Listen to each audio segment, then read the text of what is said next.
Eminencia, gracias por concedernos esta entrevista. Bienvenido. Es un gusto poder comunicarme a través de ustedes también con todo el pueblo de Dios. Con fecha del 12 de abril, la Iglesia en Bolivia lanzó la Carta Pastoral Los Católicos en la Bolivia de hoy, presencia de esperanza y compromiso. La publicación de esta Carta Pastoral marca el tiempo de Cuaresma 2011, pero también el inicio de Semana Santa. Se trata de una carta pastoral bastante fuerte y me parece que no deja de lado ningún aspecto de la vida en Bolivia. Si tomamos en cuenta el título de la carta, no tiene absolutamente ninguna intención de ataque o de ser fuerte sin poder comunicarnos, sin poder también intercambiar lo que esto significa. Hablamos de los católicos, que en la Bolivia de hoy es una presencia de esperanza y de compromiso. Entonces, más bien es una carta de aliento a nuestros fieles, ¿verdad?, que por las circunstancias que les toca vivir al país, pues, o están un poco desorientados, o no saben qué actitud tomar, o se sienten susceptiblemente vulnerables a toda palabra que pueda venir de parte de quienes tienen el gobierno del país. Entonces, creo que es importante clarificar los hechos que están sucediendo, señalar lo que se ha logrado y señalar también las ambigüedades que puedan tener todavía en algunos aspectos, ¿no? Y la otra, animar a nuestra gente a vivir y a comprometer su fe, no en espacios totalmente libres de problemas, sino justamente donde hay algo que convertir a la causa del reino de Dios.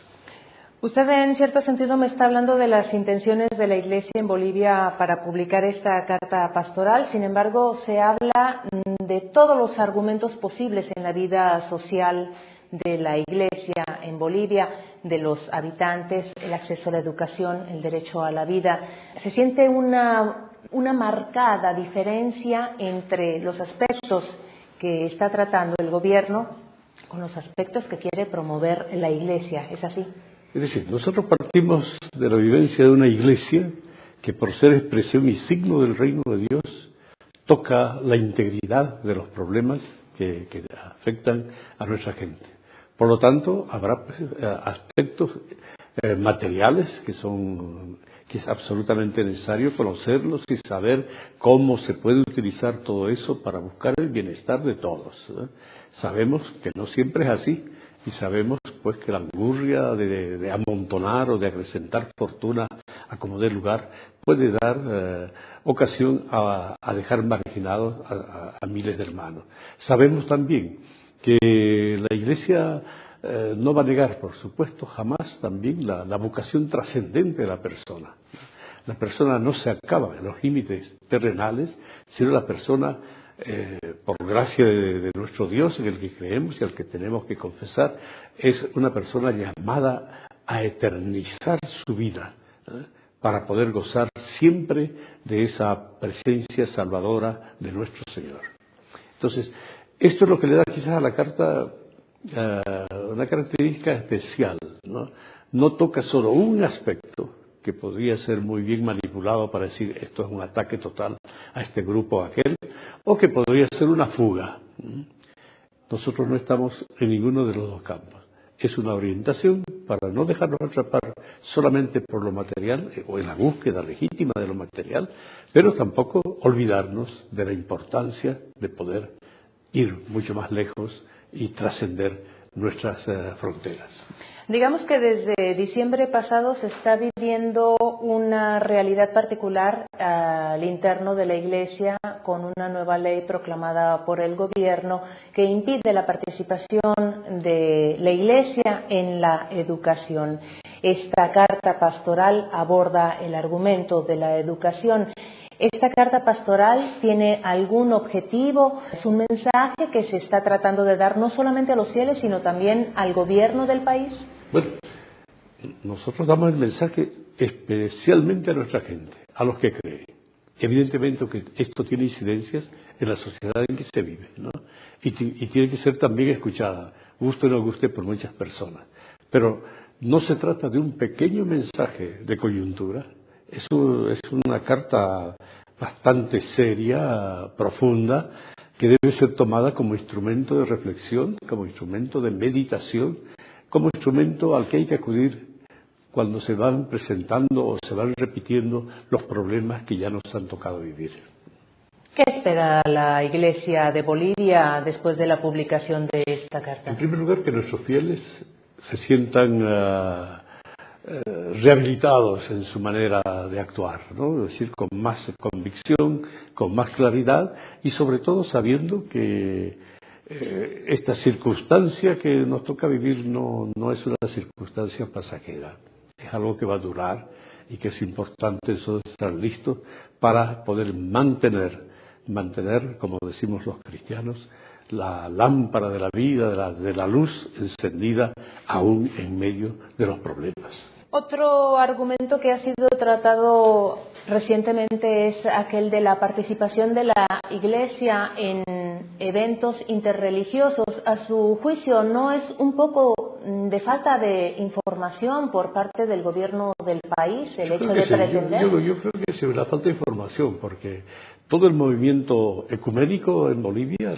la Iglesia lo auspicia, lo acompaña y están con las iglesias, por supuesto, que entran también en esta tónica de buscar el diálogo.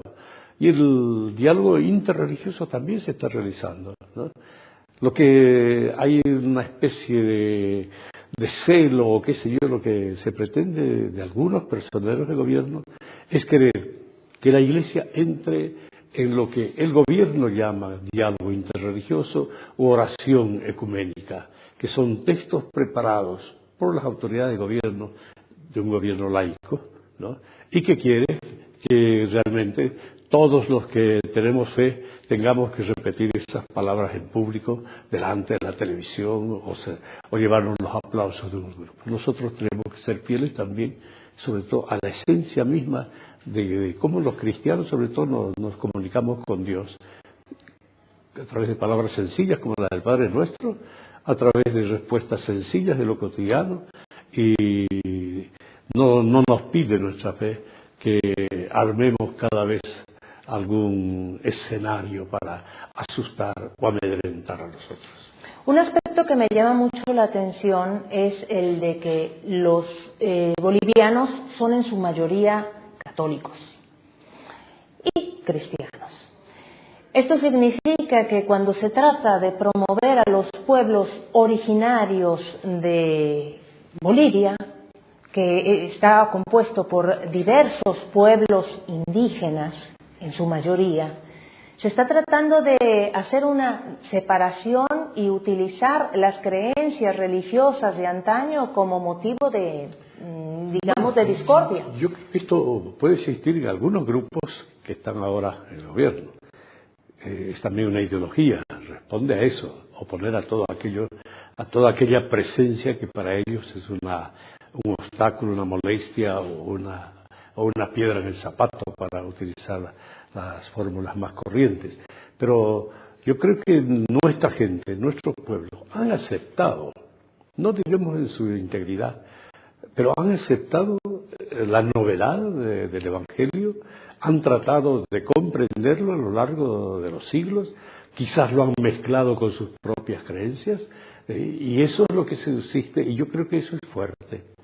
Eso no podrá ser cambiado de la noche a la mañana, porque ni a nosotros, católicos o cristianos, nos está permitido soñar con una iglesia, con una religión pura, sin contacto con otras, ni a ellos, yo creo, tampoco se les puede ocurrir tener una religión que no tenga diálogo o capacidad de diálogo con otras creencias. Entonces, ahí hay algo que se está manejando, por supuesto, a partir de la ideología. Y en eso somos nosotros bastante claros. Una vez más, lo repito, lo que queremos es que nuestra gente descubra la fuerza de la creencia y del mensaje de la Iglesia, porque esto es lo que va a ayudar también a contribuir a lo que se está buscando de bien para todos. Volviendo al argumento de la educación, por años la Iglesia Católica ha apoyado la educación en Bolivia y ha habido acuerdos con el gobierno. El hecho de retirar a la Iglesia Católica su capacidad de educar, ¿no permitirá acaso caso que el pueblo se desarraigue de lo que es su fe? Bueno, yo creo que tenemos que ser objetivos en esto. Evidentemente la carta nos estamos refiriendo a un problema posible, a un problema de amenaza de lenguaje, de que se puede dejar de lado la enseñanza o la educación católica. Sin embargo, en los últimos posibles diálogos con el ministro, él habla de renovar el convenio marco que regularía pues todas las formas, maneras de poder dar este servicio a tanta gente, ¿no? Eso está todavía en suspenso. Pero dado que el sistema es ese, el que va a ir quitando todo lo que se oponga a su pensamiento, nosotros tenemos que estar preparados para todo. Y preparados para todo significa decir a nuestra gente, si la educación no se puede, la educación católica, la convicción católica, no se la puede vivir en la escuela, hay que vivirla pues en las calles, hay que vivirla sin necesidad de estructuras que puedan ser arrebatadas en cualquier momento. Eso es prepararse para un futuro en el que la fe no se encierra ni en los templos ni en las escuelas, sino que tiene que abrirse para ser modelo y ejemplo de convicción allí donde está el pueblo. En la carta pastoral de los obispos de la Conferencia Episcopal Boliviana se habla de un Estado laico, sí, laicista, no. ¿Qué quieren decir? Bueno, cuando comenzó a hablarse de la posibilidad de cambiar la Constitución, ¿no?, y quitar la religión, en primer lugar se utilizó un argumento falso, porque la religión católica no era religión oficial del Estado, pero sí gozaba de algunos beneficios por ser la mayoría y es reconocido por las otras constituciones anteriores. Eso no lo podemos negar. Pero cuando comenzó a hablarse de hacer un Estado laico, la Iglesia fue la primera en pronunciarse, dejando plena libertad para que se estudie, se modifique, se actualice el capítulo 3 de la Constitución Política del Estado, del anterior, ¿no? Entonces nosotros ya entonces dijimos, un Estado laico lo respetamos, porque es evidente que hay que crear los espacios para que tanto la Iglesia como el Estado puedan cumplir su rol, su misión y su servicio, no en oposición, sino en complementariedad para servir al hombre, a la persona boliviana. Y esto ha dado ocasión a que algunos piensen, entonces, bueno, como es laico, adiós toda creencia, se retira a Dios, ya no se habla más de él. Entonces, eso es un laicismo. El laicismo es la deformación del Estado laico. En lugar de aprovechar ese espacio para demostrar todas las cualidades que pueden tener los laicos, lo laical, porque es una cualidad humana, ¿ya? Nosotros no somos pequeños dioses, somos personas humanas y eso tenemos que defenderlo, que como personas humanas tenemos una manera de actuar.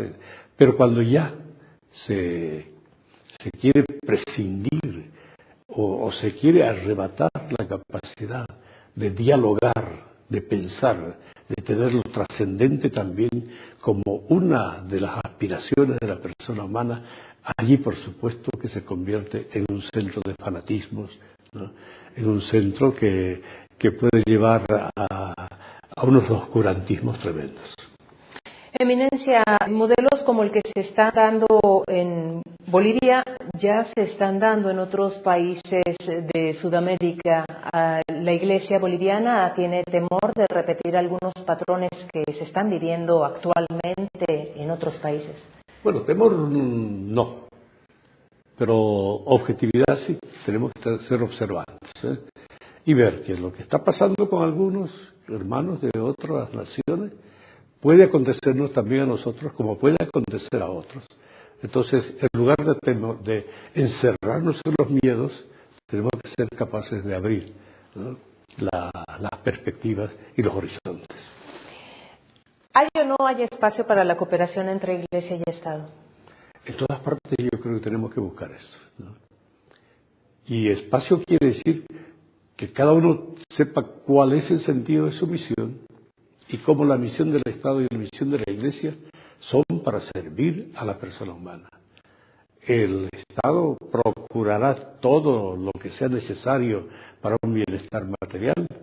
La Iglesia estará allí para lanzar todo eso a horizontes mucho más amplios y mucho más llenos de esperanza. Bolivia es un país democrático. Significa que el señor presidente Evo Morales fue elegido presidente democráticamente. ¿Qué cosa le está faltando al pueblo boliviano para darse cuenta de que tal vez en su elección está perdiendo sus raíces? Yo creo que lo que está faltando, en mi percepción, es el cumplimiento de tanta promesa, el cumplimiento de tantas cosas que se dijeron que iban a suceder en estos pocos años, ¿no? La transformación, el cambio, todo. Vemos que más bien hay falta de muchas cosas elementales, como un poco de arroz o un poco de azúcar para la gente, ¿no? Hay una falta de trabajo en todas partes, hay unas ganas fuertes de gritar que haya un aumento de salario. En fin, hay muchos problemas que quizás han desencantado a mucha gente, ¿no? Ahora, ¿cómo salir de eso? Creo que para nosotros la maestra está en el diálogo, en el saber respetarse los unos y los otros, sabiendo que ninguno de ellos tiene la verdad absoluta y que entre todos podrían forjar algunas respuestas más liberadoras para todo el país. Un auspicio para el pueblo boliviano, por favor. Que mantenga viva la esperanza, ¿ya? Porque yo creo que si muere la esperanza, muere todo. En cambio, la esperanza auténtica, verdadera,